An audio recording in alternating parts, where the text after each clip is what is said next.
درد زایمان، زجر خلاقیت. نامه‌ای به همسر آینده‌ام. عزیزم سلام، امیدوارم حالت خوب باشه. توی نامه قبلیت ازم پرسیده بودی که چرا آدمای خلاق اینقدر روانی‌ان. دلبرم، روزی که قرار بچه اولمون رو بزایی رو تصور کن. میدونم احتمالاً تو هم مثل من تا حالا از نزدیک ندیدی، اما تو فیلم‌ها که حداقل دیدیم. زایمان یک عمل محدود به 1 ساعت نیست. زایمان لحظه برداشت میوه است، نه میوه یه درخت 9 ماهه. زایمان جاییه که من و تو بعد از این عمر گشتن آدمای مختلف رو دیدن، با بعضیاشون آشنا شدن، 20 بار عاشق شدن و 19 بار فارق شدن، دوست داشتن و دوست داشته شدن، دلگرم شدن و دل سرد شدن، جنگیدن، رقصیدن، با اخلاقای سگی هم کنار اومدن. آخرش تصمیم گرفتیم که بچه دار بشیم، یا شاید هم تصمیم نگرفتیم، همش اشتباه محاسباتی بود. در هر صورت حالا تو روی تخت زایشگاهی رو داری میزایی. میگن زایمان یکی از زجرآورترین اتفاقات جهان هستیه. اما سوال ممنوعه اینجاست، چرا واقعا باید یکی از حیاتی ترین اتفاقات زندگی بشر اینقدر زجرآور و دردناک باشه؟ برای پاسخ به این سوال سراغ چت جی پی تی رفتیم. پاسخ چت جی پی تی این بود که در لایه زیستی تضاد بین مغز و لگن وجود داره.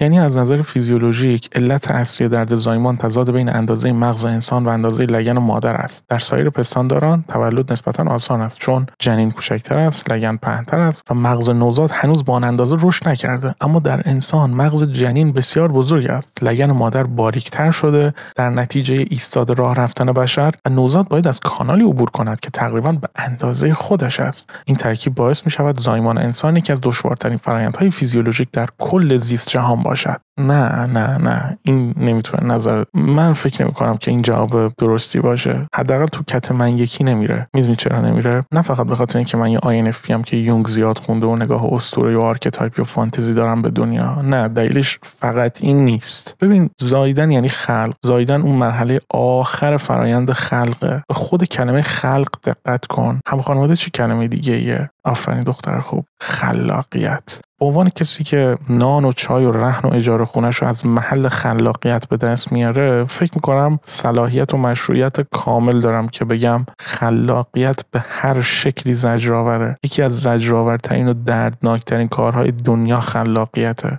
فرقی نمیکنه که کجای دنیای خلاقیت هستی. هر کسی که شغلش با خلاقیت گره خورده و ارزشی که به دنیا داره ارائه میکنه جنس خلاقیته، خیلی خوب میدونه که اون لحظه های خلق چقدر زجرآوره. اون لحظه‌ای که شروع می‌کنی به ایده پردازی دردناکه. اون لحظه‌ای که ایده پردازی رو می‌خوای متوقف کنی و جمع و جورش کنی دردناکه.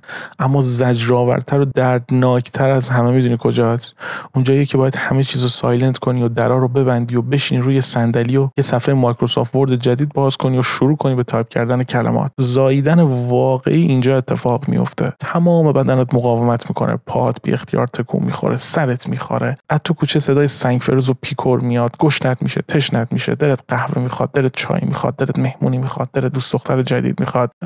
مسخره ترین ریلزایی که دیشب ساعت 3 دیدی یادت میفته. نمیدونم صوت و صفیر بلبلی، فکر نکنم، همه اینا تو ذهنت تکرار میشه. ناگهان چربی های اضافه پهلوت رو 10 برابر احساس میکنی زشت شدی، احساس میکنی صورتت ورم کرده. اخیراً یه صدایی تو سرت میگه از فردا دوباره باید نون و برنج رو قطع کنم. خلاصه این که عزیزم، خلاقیت همه جوره دردناکه، زجرآوره. به نظر من درد خلاقیت دقیقاً از جنس درد زایمانه. اما اینجا نه کله جنینی در کاره، نه تنگی کانال مادر. چیزی که به نظر من خیلی واضحه اینه که خدا اینطور خواسته که خلق کردن واقعی با درد همراه باشه. درد خلق، درد زایش، درد آفریدن. پرسیده بودی که چرا آدمای خلاق اینقدر روانیان؟ خب ببین، فقط یه آدم روانی میتونه هر روز این دردو به خودش وارد کنه. به علاوه تحمل هر روز این درد اون آدم روانی رو هر روز روانی‌تر هم میکنه دیگه. امیدوارم تونسته باشم جواب سوالتو بدم. به مامانینا سلام برسون و از اون میوه خشک یادت نره که با خودت بیاری.